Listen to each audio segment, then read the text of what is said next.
अस्सलाम वालेकुम। Welcome to excellence class. आज हम इंटरव्यू के बारे में डिस्कशन करेंगे कि चूँकि जो ज़री तरक्याती बैंक का रिक्रूटमेंट प्रोसेस है उसमें जो इंटरव्यू है उसको बड़ी कलीदी हैसियत हासिल है। चूँकि लास्ट टाइम भी आपने ये देखा होगा कि बहुत सारे लोगों ने जो रिटन टेस्ट था वो क्वालिफ़ाई करके और जब इंटरव्यू की बारी आई तो उन लोगों की भी सिलेक्शन नहीं हुई जिनके 65 प्लस मार्क्स थे। आज मैं उन रीज़न्स पे, उन काज़ज़ पे बात करूँगा कि आया कि क्या वजह बनी कि उनकी सिलेक्शन नहीं हो पाई।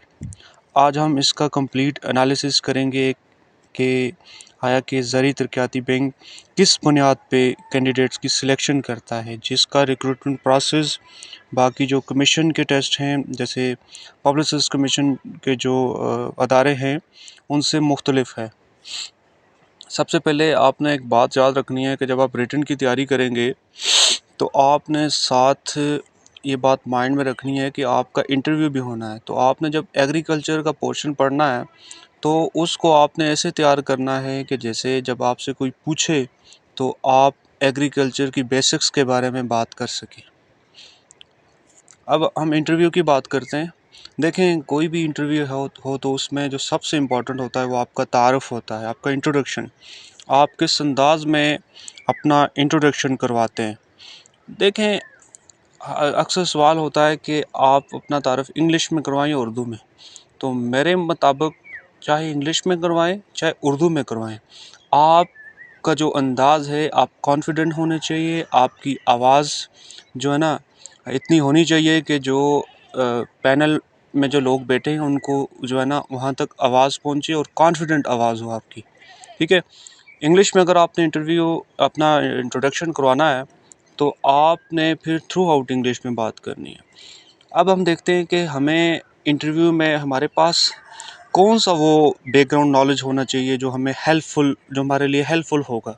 सबसे पहले तो आपको ज़री तरक्याती बैंक के बारे में जो है ना इल्म होना चाहिए कि इसकी जो स्ट्रक्चर कैसा है, इसका फंक्शन क्या है, इसका जो काम क्या है, और ये सारी बेसिक्स ब्रांचेस के वाले से आपको नॉलेज होना चाहिए। इतना डिटेल आपको कोई पढ़ने की ज़रूरत नहीं है कि आप जो है ना लगे रहें जी ZTBL के बारे में एक रिसर्च करने के लिए, जैसे आपने रिसर्च पेपर लिखना है। ऐसा नहीं है, इस बुनियाद पे कभी भी सिलेक्शन नहीं होती।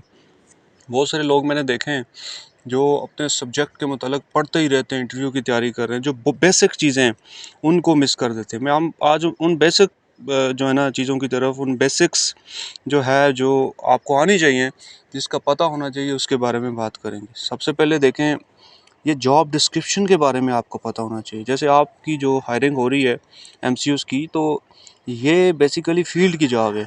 इनका काम क्या होता है? इनका काम होता है एवेल्यूएशन करना, आया कि जिसको हम लोन दे रहे हैं कि क्या वो क्रेडिट वर्थिनेस में है, उसकी रिक्वायरमेंट क्या है।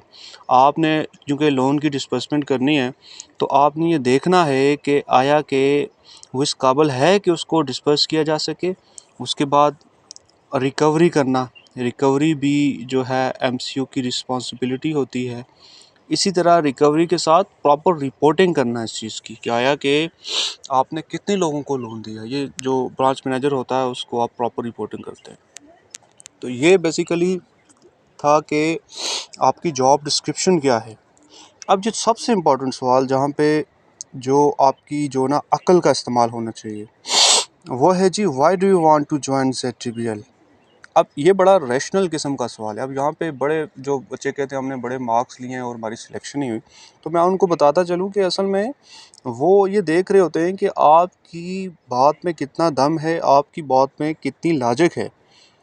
अब मैंने आपके लिए कुछ पॉइंट यहाँ पे मैं लेके आया हूँ। अब ज़रूरी नहीं है कि आप इसी को जो है ना एक्सप्लेन करें, आप कुछ अपने से भी ऐड कर सकते हैं। मैं बतौर एक सैम्पल के आपके सामने ये चीज़ें रख रहा हूँ। जैसे स्टेट बैंक की एक रिपोर्ट है, उसके मुताबिक जो पाकिस्तान के अंदर 23% जो अडल्ट पॉपुलेशन है उनके बैंक अकाउंट से नहीं है। तो आप उनको ये बता सकते हैं कि भाईजान कि पाकिस्तान के अंदर बैंकिंग सेक्टर में अभी जो है ना अपना बहुत सारी ग्रोथ अपॉर्चुनिटीज़ हैं। जहाँ पे ग्रोथ अपॉर्चुनिटीज़ होती हैं वहाँ पे प्रमोशन के चांसेस भी ज़्यादा होते हैं। और ZTBL का ये है कि इसका एक जो है ना एक स्ट्रक्चर है, यानी कि इसमें जो प्रमोशन होती है वो एक एक उसके लिए जो है ना, एक आप ये कह सकते हैं कि एक स्केल है, एक पैमाना है, किस बुनियाद पे सिलेक्शन इस अपना प्रमोशन होती है। अब बेनिफिट्स भी बहुत सारे हैं। मार्केट की निस्बत इनकी जो सैलरी है वो भी अच्छी है, मतलब जो अभी जो OG3 जो इन्होंने अपॉइंट किए हैं उनकी 45K सैलरी है। उसके बाद अलाउंसेस भी हैं कुछ। इसके अलावा जो मेडिकल फैसिलिटी है डिपेंडेंट फैमिली मेम्बर्स के लिए, वाइफ के लिए, बच्चों के लिए, तो ये आप बता सकते हो कि भाई ये वजूहत जिनकी बेस पे मैं ज्वाइन करना चाहता हूँ। कुछ लोग होते हैं वो कहते हैं जी मेरा एक ये ड्रीम है, ये वो, ये इधर उधर की बातें आपने नहीं करनी। उसके बाद जो फैमिली बैकग्राउंड है उसका बड़ा इम्पेक्ट पड़ता है। आपने बताना है कि भाई आपके वालिद क्या करते हैं, चाहे फार्मर हैं, चाहे गवर्नमेंट सर्वेंट हैं, चाहे बिजनेस मैन हैं, जो भी आपने अपने इंट्रोडक्शन में बता देना। सब्जेक्ट रिलेटेड जो है ना, आपसे ये सवालात होंगे, उनमें जो आप जिस फील्ड से, मसलन आप ज़ूलॉजी से हैं तो ये चूँकि एग्रीकल्चर में लाइव स्टॉक, फॉरेस्ट्री और फिशरी आ जाती है। अगर आप ज़ूलॉजी से तो आप उनको बताएं भाई हमने चूँकि लाइव स्टॉक के बारे में, एनिमल्स के बारे में पढ़ा है। अगर आप बॉटनी से हैं तो फ्रेश से मुतल्लिक़ आप कैसे उनको कन्विंस कर सकते हैं कि भाई मैं कैसे रेलिवेंट हूँ, मेरी फील्ड कैसे रेलिवेंट है। उसके बाद एग्रीकल्चर में आपको इरिगेशन टाइप्स और मेथड्स का पता होना चाहिए। अब सबसे इम्पॉर्टेंट चीज़ आखिर पे मैं आपको बता रहा हूँ कि जिस बेस पे आपकी सिलेक्शन होनी है वो बेसिकली आपकी कम्युनिकेशन स्किल्स, आप में कन्विंसिंग पावर कितनी है, मतलब आप कन्विंस करने की कितनी सलाहियत रखते हैं। उसके बाद आपका एतमाद, उसके बाद रैशनलिज्म। बाकी जो बात ड्रेसिंग की बात है, आपकी सिंपल ड्रेसिंग होनी चाहिए। एक जैसे जो प्रोफेशनल ड्रेसिंग होती है वो आपकी होनी चाहिए। चाहे आप कपड़े पहन के चले जाएं, चाहे आप 3 पीस सूट पहन के चले जाएं, उससे इतना इम्पैक्ट नहीं पड़ता। जो इम्पैक्ट पड़ेगा वो आपके कॉन्फिडेंस से पड़ेगा, आपके एतमाद से पड़ेगा।